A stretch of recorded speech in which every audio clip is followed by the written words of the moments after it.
Okay, hello and welcome once again to this channel.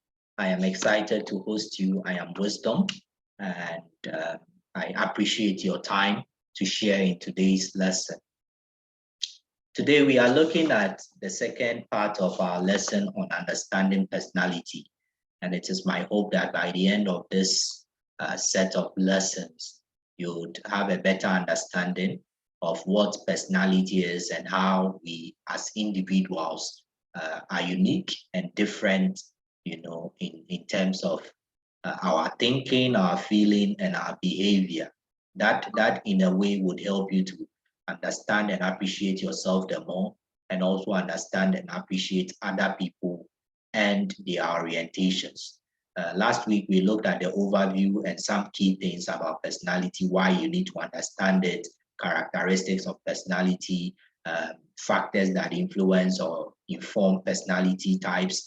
And we ended with the big 5 personality model, talking about the ocean model, the openness to experience, conscientiousness, extraversion, or what others call extroversion, agreeableness, and neuroticism. And we explained what all those meant and how we fall on each of them in terms of the continuum. Today, I want us to look at theoretical perspectives of understanding personality. And before we look at some of these theoretical perspectives, we would want to understand what theories are. A theory basically is a set of assumptions, ideas, or models that helps us to interpret or understand a particular construct or phenomenon. So for me to be able to understand a particular phenomenon, in this case, when we are talking about behavior, a theory will help me to understand why that behavior is being put up, or why that person behaves in so and so manner. So it will give me some ideas, it will give me some assumptions about possibilities or possible reasons why those actions were taken or behaviors are seen consistently in this kind of people or these sets of people. So according to the APA, the American Psychological Association, when we say a theory, we are referring to a principle or a body of principles that tries to explain or predict a number of interrelated phenomena. So in this case, talking about personality, we would say that personality theories include a set of principles that tries to explain or predict people's personality and how they adjust to the environment or how they behave. So personality theories give us a model to work with, a model for interpreting people's personality or understanding or explaining people's personality. And that model depends on who is proposing it. So we have had a number of theorists over the years in the field of psychology trying to help us to understand personality and how it is formed and how we are different and how we differ and all that. So these personality perspectives or theories help us to understand people, understand their personality type, understand our personality type, be able to measure what kind of personality we are, and understand, ourselves better and be able to interact with people. So the personality theories, today we'll be looking at one of the broad categories. Hopefully within the next set of lessons, we'll touch on other key ones that I feel are important and relevant to our time. And these are just a few of the broad categories. We have the trait theories, we have the humanistic theories, we have the psychoanalytic theories, we have the neo-analytic theories or neo-Freudian theories, the cognitive theories or cognitive social theories, and then we have the behavioral theories. There may be other broad categories, but these are 6 broad dimensions or perspectives that try to explain personality, how it is formed, or why people are of a certain personality type. And as we established last week, Your personality tells us who you are. So in basic terms, your personality defines how you think, how you feel, and how you behave consistently. So a pattern that is noticeable concerning you, that describes your personality. And these theories help us to, appreciate personality in certain perspectives or models or structures. And today, in today's lesson, we'll focus on the first one, which are trait theories. Trait theories. And these are very important and common, especially because in the psychotherapy and behavioral measures or environment, we usually use psychometric tests or tests that help us to assess certain constructs of behavior. So you can be given a test on depression just to measure how depressed you are or whether or not you are depressed and what the level of depression is. We have also tests that helps to measure your personality.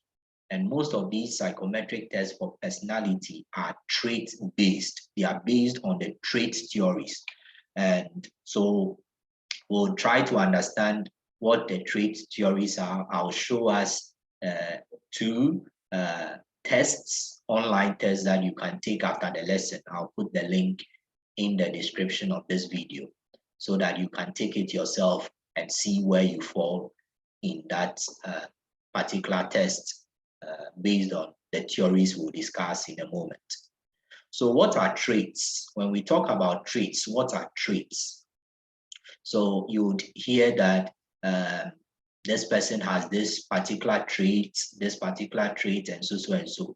Traits are the qualities or characteristics that a person has that helps us to describe them.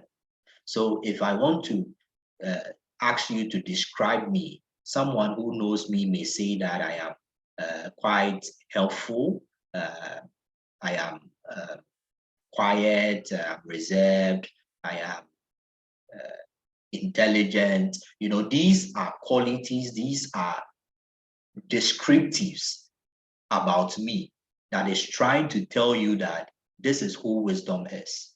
This is his personality. So trait theories on personality assume that we possess certain qualities, certain traits. These are basic traits that we all possess in different dimensions, in different varieties. That determines our personality type. And last week, when we looked at the Big Five inventory, you'll notice that when we talk about openness to our experience, we talk about certain things that characterize these people. When we talk about those who are agreeable, we talk about a number of things. So the trait theories, which includes the Big Five, tells us that there are certain traits, there are certain qualities that determine our personality and our personality type. And the goal of these theories is to help us to be able to identify these traits and be able to say that these sets of traits are unique to this person. And maybe they are high on this set of traits or this particular trait or low on this trait. And this is what it means. And this is why they behave in certain ways rather than behaving in other ways that other people will behave. And the traits that we are talking about when it comes to trait theories, they need to meet certain criteria. The three criteria they must meet is that they need to be consistent. So these characteristics or these qualities are supposed to be consistent, stable over time, and they should be in different variations, different amounts in different people. And that is because if you remember the definition we gave about personality from the APA, we said it is the individual characteristic patterns of thinking, feeling, and behaving. So these are patterns that have been established over time. And so we see these patterns of thinking, feeling, and behaving in a consistent manner. And these traits that inform the person's personality are supposed to be stable. And that is why the trait theories will say that these traits make the person unique, because the traits are stable, they are consistent, and they are able to differentiate one person from the other based on the amount of the traits that they have. According to the APA, a trait refers to an enduring personality characteristic, so a personality quality or descriptive that tries to describe or determine an individual's behavior across a range of situations.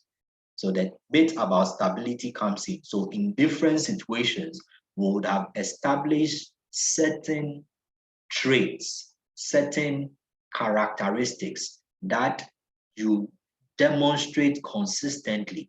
And these traits, based on a number of the trait theories, most of them, these traits are biologically inherited, or they are informed by biological structures, specifically talking about our nervous system.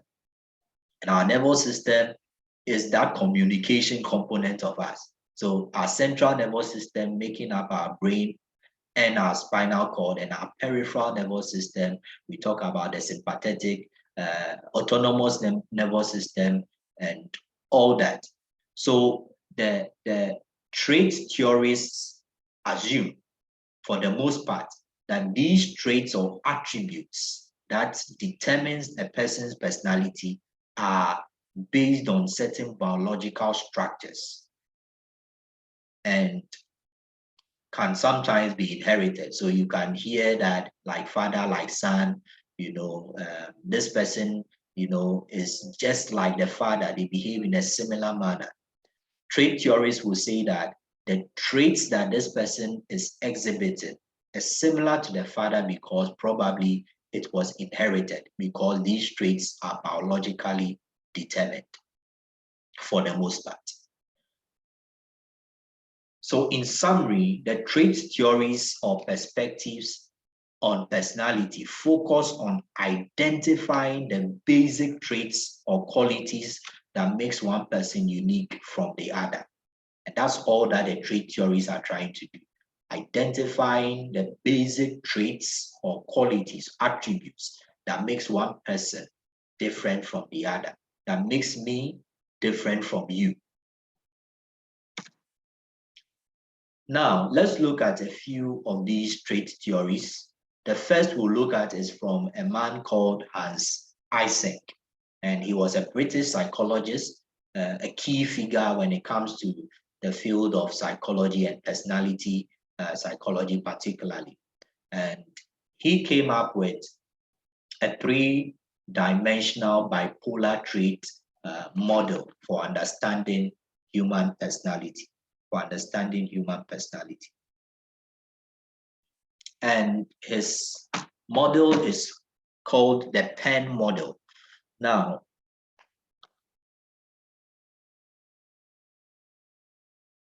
so the basic assumption of Eysenck's model is that individuals are born with certain biologically informed traits or temperaments that determines their personality and how they would adjust to their environment. Because in defining personality, he looks at it as all these biologically informed traits that help people to be able to adjust to their environment and be able to, function within their environment.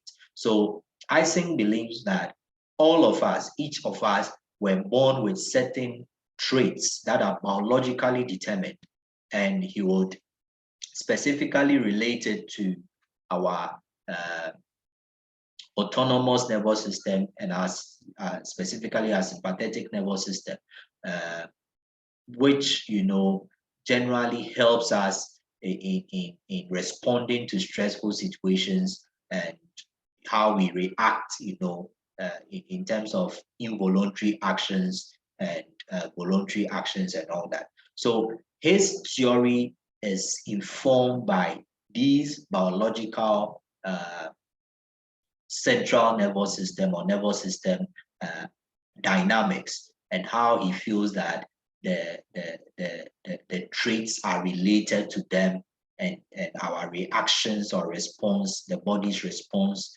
to environmental stimulus. Now, Eysenck's 3 dimensions, the PEN model, consists of psychotism, extraversion, and neuroticism.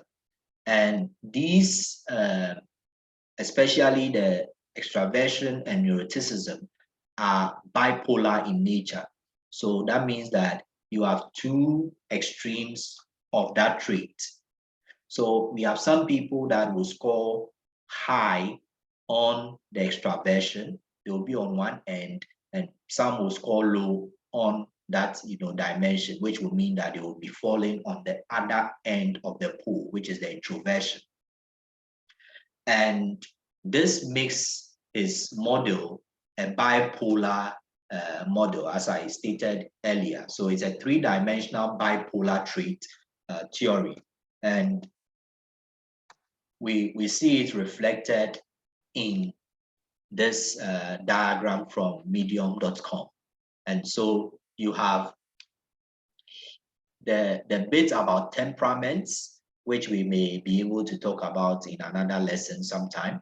We'll talk about temperaments. We have the melancholic, choleric, sanguine, and phlegmatic. I'm sure a number of us have heard of temperaments. And sometimes people confuse temperaments with personality. Maybe in another lesson, we'll talk about that. So in his model, you have individuals falling on these 2 poles, and you would have a certain amount of the traits in either ways, and that will determine how you behave, or it will tell us how our personality is. Now, someone who scores high on this dimension of extroversion or extraversion, similar to the big 5 personality that we talked about the last time. These extraverted people would usually call them extroverts. They are social in nature. They are outgoing in terms of their personality traits. They are very outgoing. They are social. They are talkative and all that. So someone who is an extrovert or scores high on that dimension of the pool is usually able to make friends, able to start conversations, and therefore, when they find themselves in group situations, they are mostly the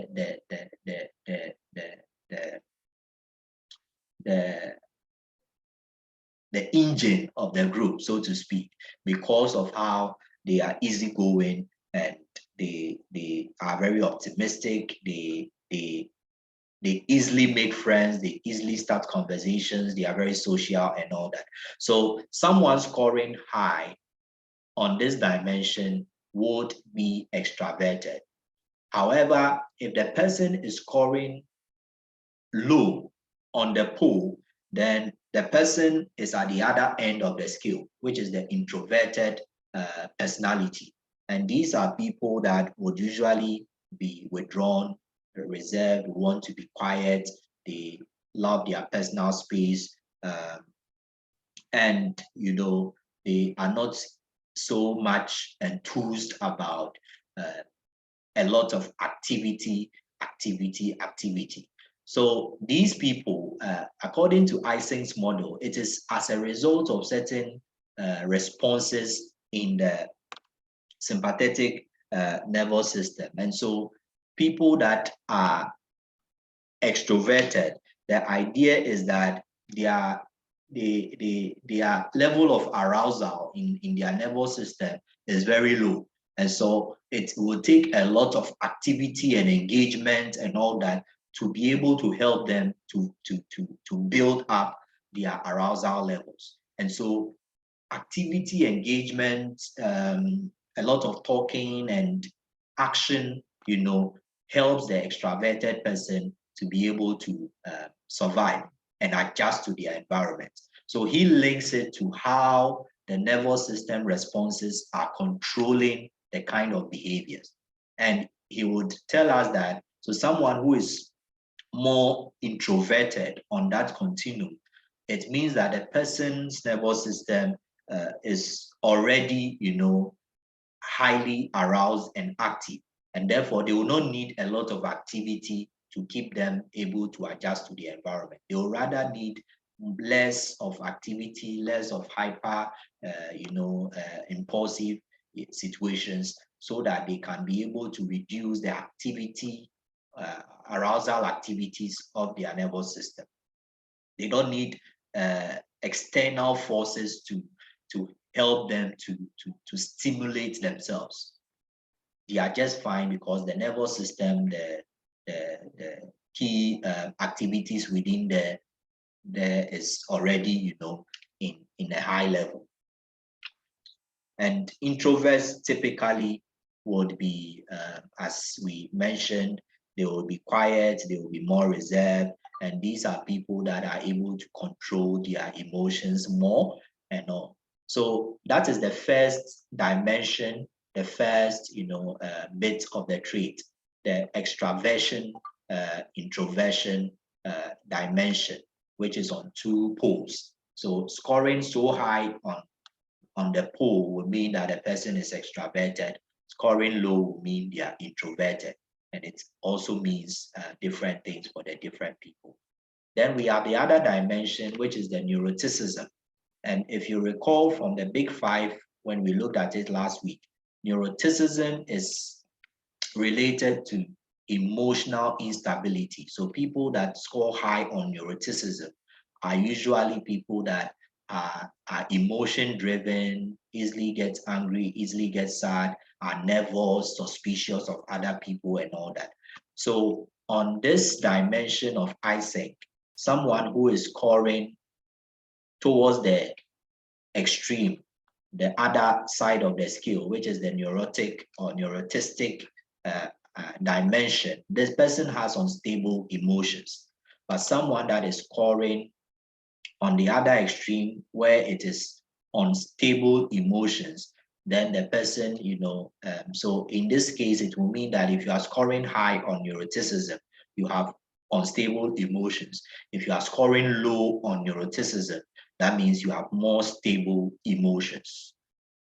And then we have the psychotic, which was added later, as I mentioned earlier, and that has to deal with people with psychotic symptoms, aggression, moving into, very, very disturbing, very dangerous actions and, behaviors. So for that, we don't have it in this continuum here. Now, the bit about temperaments comes in between. So you see that someone who is introverted and neurotic or scores high on neuroticism and, on this scale of extraversion scores very low, the person will be melancholic. And people that are melancholic temperaments are usually moody, anxious, rigid, pessimistic, unsociable, and quiet. Someone who falls between extroverted or extraverted, meaning that is scored very high on extraversion, and is also scoring high on neuroticism. It means that the person has unstable emotions, and they are also outgoing, talkative, and energy driven. And what it will mean is that this person is emotionally driven, they have unstable emotions, easily angered, easily sad, nervous, and all that. And they are also activity driven. So the person is touchy, restless, aggressive, excitable, impulsive, do things, without really thinking or taking time to plan about it, as the introvert would have done. So the choleric falls in that zone. Then we have the sanguine. falling between extraverted, scoring high on extraversion, and scoring, low on neuroticism, meaning that the person has stable emotions and, is extraverted. So they are sociable, yes, because they are extroverted, they are sociable, they are talkative, they are responsive, they are easygoing, they are lively, they are carefree. However, it will mean that this person will be a little bit more stable than the choleric, who is falling between the extraverted and unstable emotions or neuroticism. Then we have the last one, which is phlegmatic, falling between the stable emotions and introversion.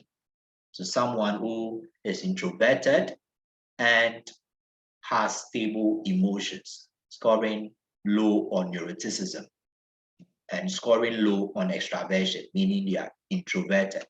The person is passive, thoughtful, peaceful, controlled, reliable, and calm.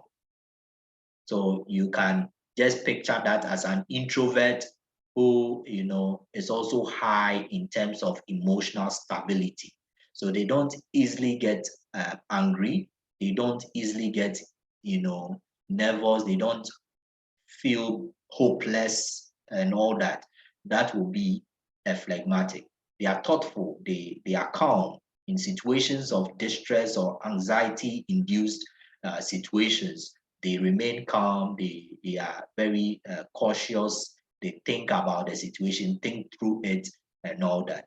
And this kind of person, if we are relating it to the big five, then we'll say that a person is more conscientious, as a thoughtful person, as a calm person. Okay, so this is just basically about Eysenck's three-dimension model of personality, the trait dimensions that he gives us, the three dimensions of psychotism, extraversion, and neuroticism. Then we have another person who was instrumental, has been instrumental in the field of personality psychology, called Gordon Allport. And he's considered as one of the founding fathers of personality psychology, because he came up with a key, discovery that began to shape our understanding of some of the traits that inform personality. And he discovered about 4,500 words in an English dictionary, and he felt that these are words that describe human personality. So he teased out these 4,500 words, and these are words that were describing people's personality traits. So he decided that he is going to categorize these words into three broad levels. So puts them in levels or hierarchies of personality traits.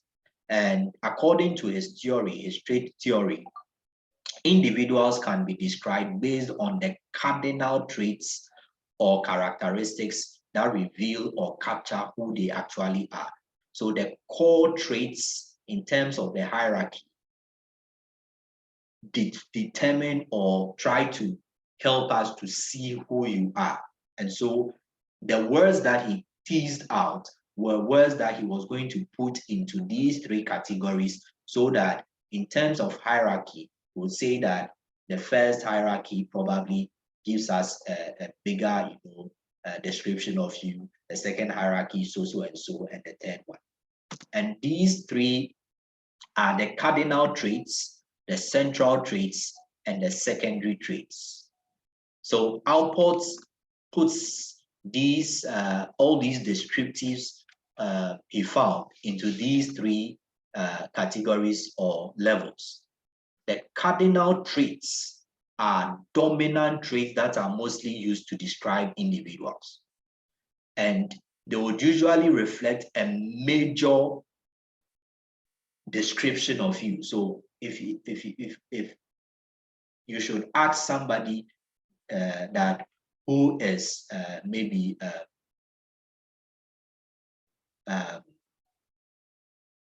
wisdom, let me use myself again. The person may be able to, in one word, say that wisdom is a compassionate person. That becomes a cardinal trait. So the cardinal traits are the dominant traits that people would usually use to describe somebody. To say that this person is a patriotic citizen, that would be a cardinal trait. There are other things that would be teased out of what being patriotic means, because being patriotic will mean different characteristics that a person has portrayed. But in general terms, in summary of it, you are saying that this person is patriotic. It gives us a broad description of who this person is. And it is that dominant trait that we can use to describe him or her. So it usually reflects the major expression of the individual's personality and may be sometimes synonymous to a known individual or event. So narcissistic personality, when we say that this person is a narcissist, this is coming from someone, I'm not sure I recall the name.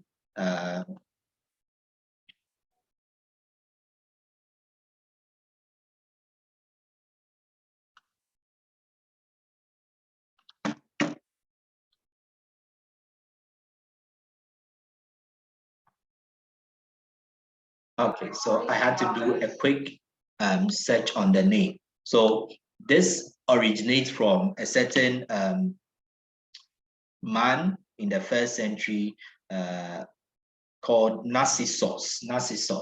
And the idea was that this was somebody that was so engrossed in himself, in a picture of himself he was so engrossed, so enthused about himself that he felt so important than every other person. And when we look at the word narcissistic, that's what it primarily portrays. Somebody who feels that their thoughts, their ideas, and who they are is superior to all other persons. Along the line, we'll talk about personality disorders, and one of the ones that we'll talk about will be the narcissistic personality disorder. So being narcissistic is a cardinal trait that we can use to describe somebody, and it is synonymous with the person's personality and how they behave. When we say someone is Christ-like, what we are meaning is that a person is following Jesus Christ, and the person is behaving as he would, and following after the steps of Christ. So the person is Christ-like, he is like Christ. When I say he's like Christ or he's Christ-like, there are things or traits or characteristics that will stem out of that.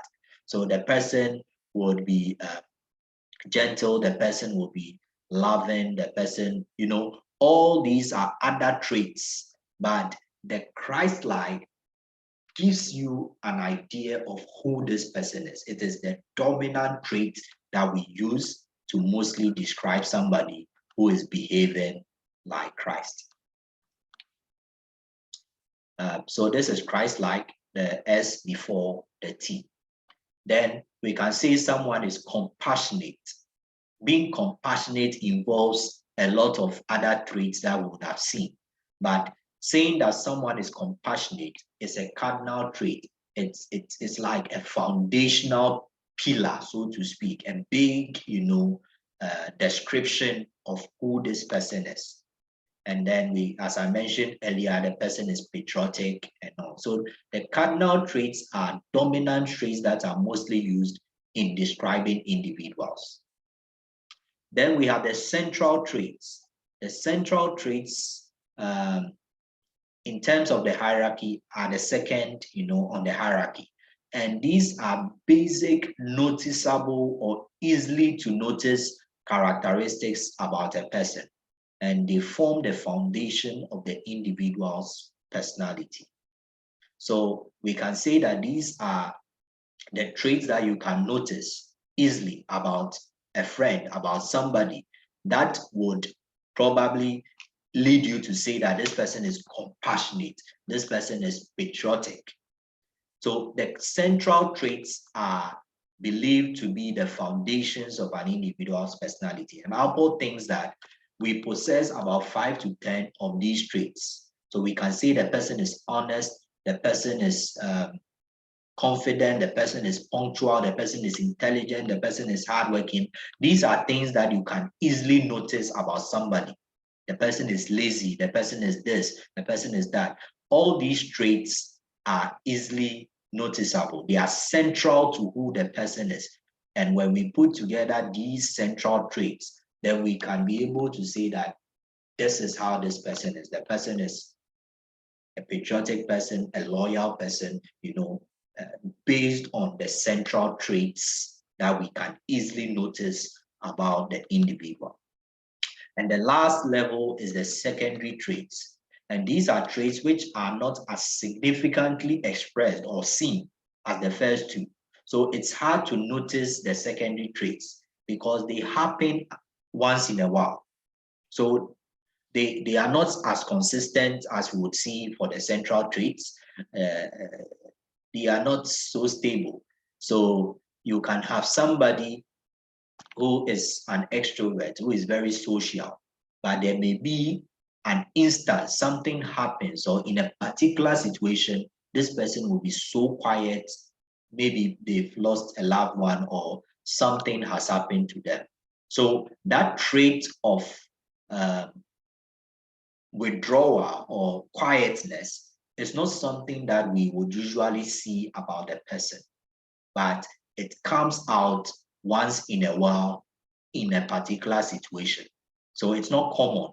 It is secondary. It is not so much expressed. Somebody who is very confident, but in a particular situation, probably when they meet a certain kind of people, they stumble on stage.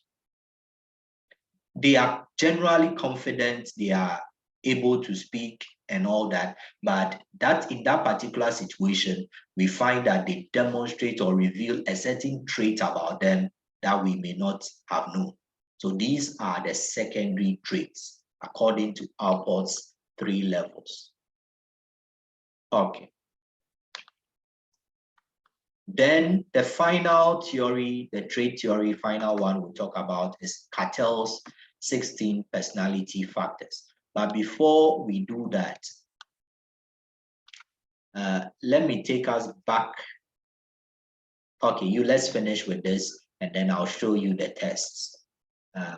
So the CATTEL 16 personality factors model helps us to understand people's personality on 16 traits.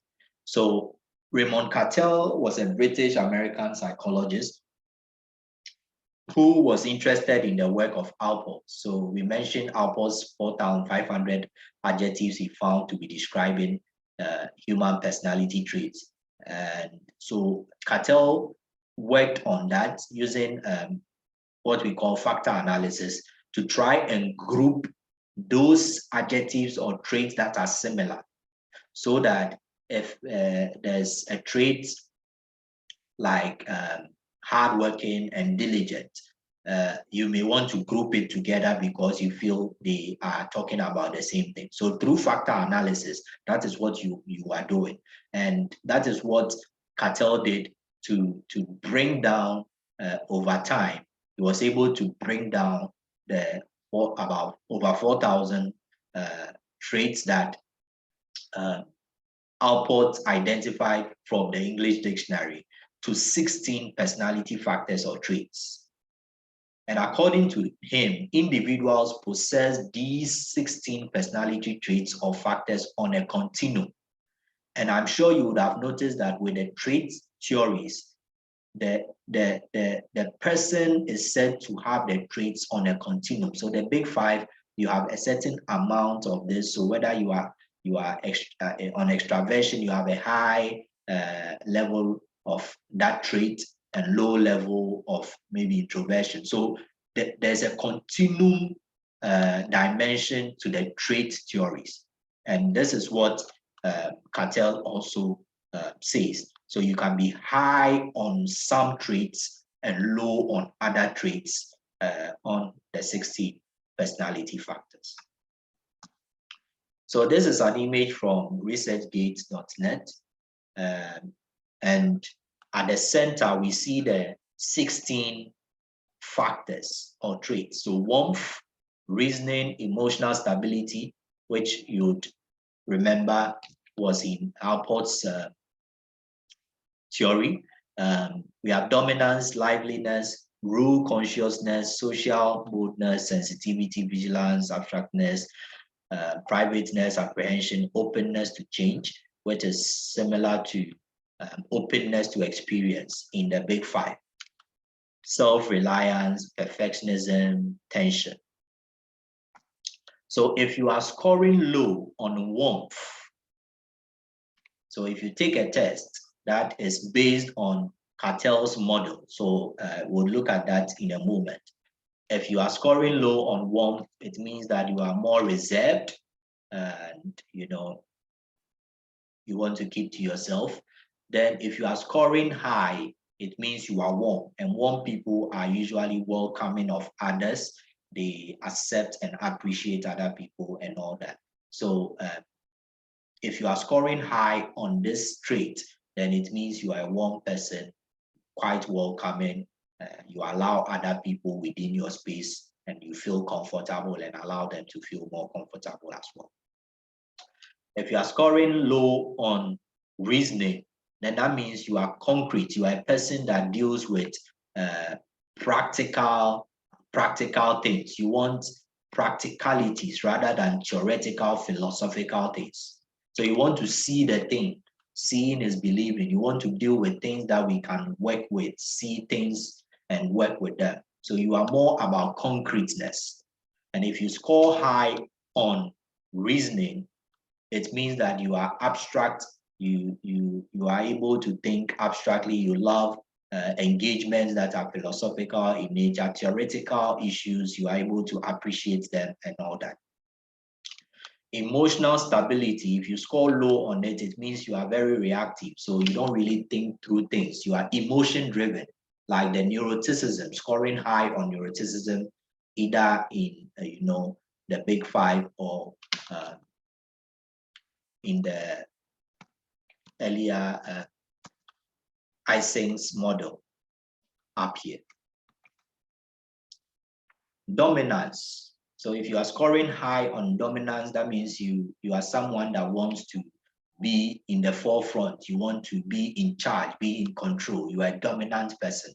If you score low, that means you really are someone that appreciates diversity. You can allow other people to take the lead. So you are differential in nature. You are not so much about being the one at the forefront or being the one in the limelight. So we have the other ones, liveliness. So this is how it plays out. This is how it plays out. I would want us to be ending in a moment. So I'll take us through a screen and I'll show you two tests relating to Eysenck's theory and then to CATTEL'S theory and how that helps us to measure personality.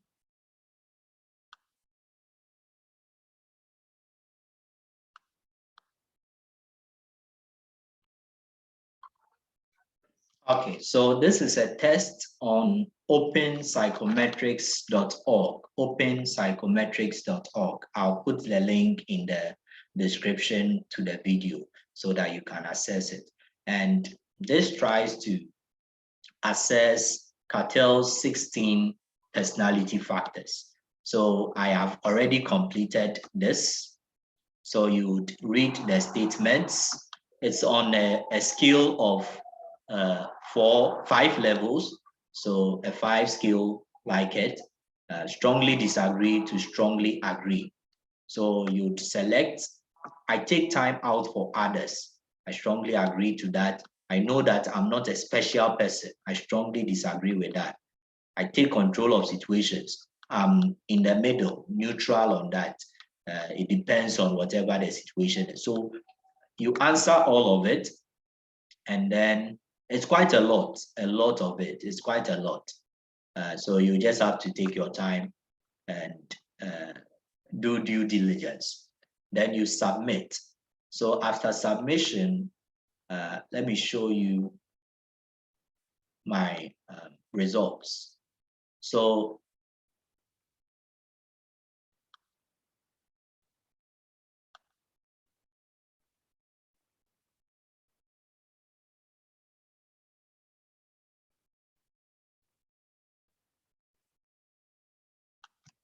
sorry. Okay.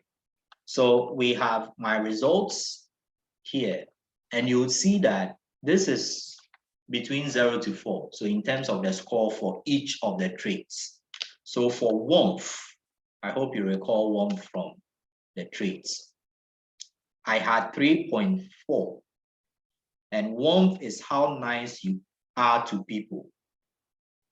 So how, as I mentioned, people are able to feel comfortable within your space. And so if you are scoring high on warmth, it means you are a warm person. If you are scoring low on it, it means you are reserved and you wouldn't really want people around you. And you struggle to make people feel comfortable within your space. So I score high on that 3.4. Reasoning, 3.2. I love a lot of theoretical, issues and philosophical arguments, and I love to reason abstractly a lot. And because I'm a writer as well, it helps, in my writing. Emotional stability, 3.3, how you are able to control your emotions. If you are scoring high on it, it means you are emotionally stable. So 3.3, that's quite a good amount. Let's go to this one. I scored 1.2. That is a very low score. Liveliness is how much energy you display. So although I am someone that is outgoing, depending on the situation, I would usually prefer to be withdrawn. I'm not the energetic, hyperactive person. So that makes sense. So you'd see that your test scores are giving us an idea of how intense you are on certain traits, how strong certain traits are in you. And that will tell us about who you are, your personality. And that's basically what the trait theories are doing. As I mentioned, it helps us to measure how much of a certain trait you have that makes you different from the other person. So I think the lowest I had on this is 0.2, which is for tension. Tension is how driven you are, how impatient you are. So when you are faced with stressful situations or situations that are confusing and all that, you don't know what to do and all, how much you are able to, handle yourself. So if you are scoring very high on it, you are impatient, you are not able to handle yourself, you are frustrated and all that. So if you are scoring low, it would mean that. So yeah, tension is how driven you are, crossed with impatience. So low scores will mean that you are relaxed, tranquil, torpid, patient, and composed.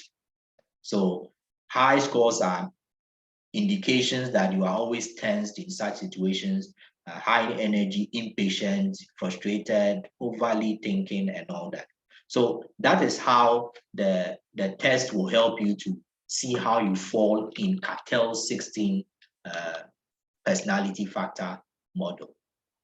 Okay. Then let's look at Eysenck's model and a test that helps us to see how we fall on that.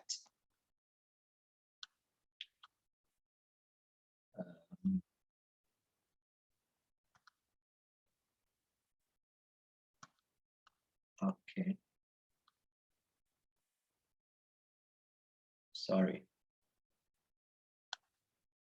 So yes, this one is relatively smaller, 36 items or statements. So this one is borrowing from Eysenck's, model. And I've completed it. I enjoy social gatherings. I am very tense and quiet and all that. So let's see my results. So according to the test results on extroversion, so remember the 3 dimensions, the pen, psychotism, extroversion or extraversion, and neuroticism. And we said they are bipolar on the scale of extroversion and neuroticism, especially. So for extroversion, I had a score of 55%, and neuroticism, I had a score, so neuroticism dealing with emotions and reactivity.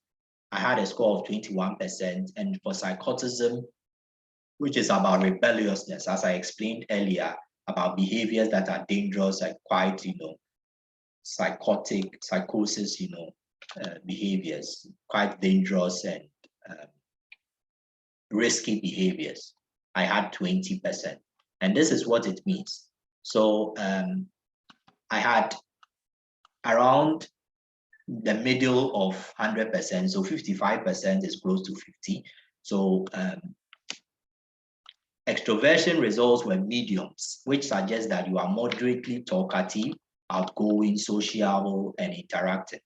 As I mentioned, this is something that reveals certain traits about me, and those who probably know me will understand that. So I'm very social, I'm very outgoing, but it depends also on situations. So as I mentioned, I would usually want to have my personal space. I'm quite, the kind of guy who wants to be quiet, most of the time, quite reserved and all that. But on any other day, you would find me, especially related to my work and speaking engagements and all that, my interactions with people, leadership, you think that I am a very extroverted or extraverted person, but I'm quite on the moderate. So moderately outgoing, sociable, and interactive and talkative. Neuroticism results were low, which suggests you are very relaxed, calm, secure, and optimistic. And personally, that is because I feel that there are a lot of things that happen in life. There are things that we can control and things that we cannot control. And so in situations that may be quite, emotion related, as much as possible, I try to stay calm and, I think through the situations and all that. So generally, I'm quite an optimistic person, and I'm mostly, relaxed when things are happening around me. And finally, psychotism. Definitely, I am not I'm not a psychotic, person. So it's makes sense that the score is low. Low results, which suggest you are overly kind-natured, trusting, and helpful at the expense too often of your own individual development, what is called the martyr complex. And well, that is something I have personally noted about myself. It may be a weakness sometimes, where you trust people a lot and feel that people are going to, ensure that your trust in them is not, affected. They'll be truthful and all that. So I generally trust people to be good. I trust people to be able to put up a loyal, posture and all that. And I would usually go out of my way to help people. So it makes sense. So you would see that when you take the test, based on the models that inform the test, you will be able to explain how you fall on the traits and what it reveals about you. And that is basically all that we are talking about when it comes to the trait theories of understanding personality. How much of certain traits or qualities which are said to define your personality do you have? And how does that make you different from another person? A different person will take the test, and on Eysenck's theory, the person may be scoring so high on neuroticism and so low on extroversion and so high on psychotism and all that. That is what makes all of us different. And that is something that we all need to appreciate. That we all need to appreciate. So that will bring us to the end of today's lesson. I hope it has been fruitful. We have spoken about the theoretical perspectives on personality, and we have looked at some of the perspectives, 6 of them generally, and we have started with the trait theories. I spoke already about the big 5 last week, and I must remind us that it is part of the trait theories.